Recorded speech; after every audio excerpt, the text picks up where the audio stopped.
ബീഹാർ നിയമസഭാ തെരഞ്ഞെടുപ്പ് തീയതികൾ പ്രഖ്യാപിച്ചിരിക്കുന്നു. നവംബർ 6-നും 11-നും 2 ഘട്ടമായാണ് വോട്ടെടുപ്പ് നടക്കുക. 14-നാണ് വോട്ടെണ്ണൽ. बिहार के चुनाव 2 फेजेस में होंगे. पहले फेज के डेट गैजेट नोटिफिकेशन 10 तारीख को आएगा, दूसरे का 13 को. Last date of making nominations पहले फेज की 17 को होगी, दूसरे की 20 को. स्क्रूटनी 18 और 21. विड्रॉल की आखिरी तारीख 20 अक्टूबर और 23 अक्टूबर. और डेट ऑफ पोल 6 नवंबर थर्सडे और दूसरा 11 नवंबर ट्यूसडे. काउंटिंग 14 नवंबर को होगी और पूरी चुनावी प्रक्रिया 16 नवंबर तक समाप्त कर ली जाएगी. ബൽറാം നെടുങ്ങാടി ഡൽഹിയിൽ നിന്ന് ചേരുന്ന കൂടുതൽ വിവരങ്ങളുമായി. ബൽറാം, ബീഹാറിലെ വോട്ടെടുപ്പ് പ്രഖ്യാപിച്ചിരിക്കുന്നു. 2 ഘട്ടമായി നടക്കാൻ പോവുകയാണ്. വളരെ സവിശേഷമായ രാഷ്ട്രീയ സാഹചര്യമുള്ള ഒരു സംസ്ഥാനമാണ് ബീഹാർ. അതോടൊപ്പം SIR പൂർത്തിയാക്കിയ ശേഷം നടക്കുന്ന ആദ്യ തെരഞ്ഞെടുപ്പ്. അങ്ങനെ നിരവധി പ്രത്യേകതകളുണ്ട്. അവിടെയാണ് തെരഞ്ഞെടുപ്പ് നടക്കാൻ പോകുന്നത്. എന്തായിരിക്കും ഇനി അടുത്ത ഘട്ടത്തിൽ പാർട്ടികളെയൊക്കെ തീരുമാനങ്ങൾ, സ്ഥാനാർത്ഥി പ്രഖ്യാപനമൊക്കെ എപ്പോഴത്തേക്കായിരിക്കും ഉണ്ടാവുക? ഒപ്പം JDU, RJD ഇവരൊക്കെ തന്നെ കൃത്യമായ ആത്മവിശ്വാസം ബീഹാറിൽ വെച്ചു പുലർത്തുന്നുണ്ടല്ലോ. എന്തായിരിക്കും ബീഹാറിന്റെ ഒരു തെരഞ്ഞെടുപ്പ് കാലം?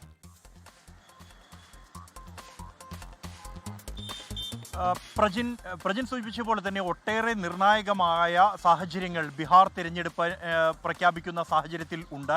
അതിൽ ഏറ്റവും പ്രധാനം എന്നുള്ളത് രാജ്യത്ത് തീവ്ര വോട്ടർ പട്ടിക പരിഷ്കരണം, അത്തരത്തിലൊരു പുതിയ ചുവടുവെപ്പ് ആരംഭിക്കുന്നത് ബീഹാറിൽ നിന്നാണ്. ബീഹാറിൽ അത്തരത്തിലുള്ള ഒരു തീരുമാനം അത് വലിയ രാഷ്ട്രീയ വിവാദങ്ങൾക്കും നിയമ പോരാട്ടങ്ങൾക്കും തെരഞ്ഞെടുപ്പ് കമ്മീഷനെതിരെ തെരുവ് സമരങ്ങൾക്കും വരെ സാഹചര്യം ഒരുങ്ങിയിരുന്നു.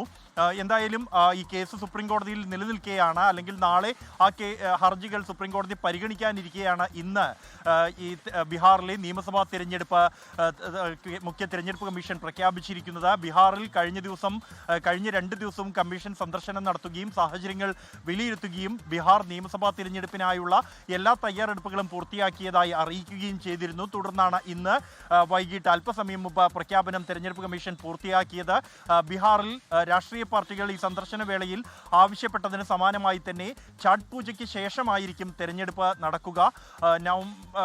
ഒക്ടോബർ 28-നാണ് ബീഹാറിനെ സംബന്ധിച്ചിടത്തോളം ഏറെ പ്രധാനപ്പെട്ട ഒരു ആഘോഷമാണ് ഛഠ് പൂജ. ആ ആഘോഷങ്ങൾ പൂർത്തിയാക്കിയ ശേഷം നവംബർ 6-നാണ് ആദ്യ ഘട്ട വോട്ടെടുപ്പ് നടക്കുക. 2ാം ഘട്ടം നവംബർ 11-നുമാണ് ബീഹാറിൽ ഇത്തവണ നടക്കുക. 2 ഘട്ടമായി തെരഞ്ഞെടുപ്പ് പൂർത്തിയാക്കി നവംബർ 22-ന് നിലവിലെ നിയമസഭയുടെ കാലാവധി പൂർത്തിയാക്കുന്നതിന് മുമ്പായി നവംബർ 14-ന് വോട്ടെണ്ണൽ നടത്തുമെന്നാണ് തെരഞ്ഞെടുപ്പ് കമ്മീഷൻ പ്രഖ്യാപിച്ചിരിക്കുന്നത്.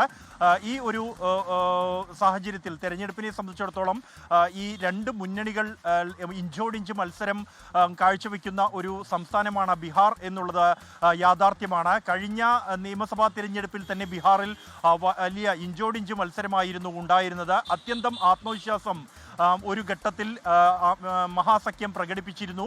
വോട്ടെണ്ണിയ ആദ്യ മണിക്കൂറുകളിൽ ഈ മഹാസഖ്യത്തിൻ്റെ ഓഫീസുകളിൽ മിഠായി വിതരണം ഉൾപ്പെടെയുള്ളവ ആരംഭിച്ചു കഴിഞ്ഞിരുന്നു. എന്നാൽ പിന്നീട് നാടകീയമായ ചില മാറ്റങ്ങൾ ബീഹാറിൽ കണ്ടു. അത് തെരഞ്ഞെടുപ്പ് ഈ വോട്ട് എണ്ണൽ യന്ത്രങ്ങൾ അല്ലെങ്കിൽ വോട്ടിംഗ് യന്ത്രങ്ങൾ രാജ്യത്ത് അവതരിപ്പിച്ച ശേഷം ആദ്യമായി ഒരു തിരഞ്ഞെടുപ്പ് വോട്ടെണ്ണൽ പുലരും വരെ ഏതാണ്ട് 3:45 വരെ നീണ്ടുപോകുന്നതും ബീഹാറിലായിരുന്നു. ഇത്തവണ 2 NDA ഒപ്പം തന്നെ മഹാസഖ്യം എന്നീ മുന്നണികൾക്കൊപ്പം തന്നെ ജൻ സുരാജ് പാർട്ടി എന്ന പ്രശാന്ത് കിഷോറിന്റെ പാർട്ടിയുടെ സാന്നിധ്യം കൂടിയുണ്ട് എന്നുള്ളത് ബീഹാറിന്റെ സാഹചര്യങ്ങൾ പ്രവചനാതീതമാക്കുന്നുണ്ട്.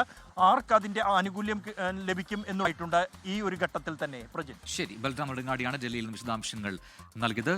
ലോകത്തെവിടെയായാലും ഏത് സമയത്തും 24 വാർത്തകളും ഓഗ്മെന്റഡ് റിയാലിറ്റി പാക്കേജുകളും എക്സ്പ്ലെയിനറുകളും വിശദമായി കാണാൻ ഞങ്ങളുടെ YouTube ചാനൽ നിങ്ങൾക്ക് സബ്സ്ക്രൈബ് ചെയ്യാം.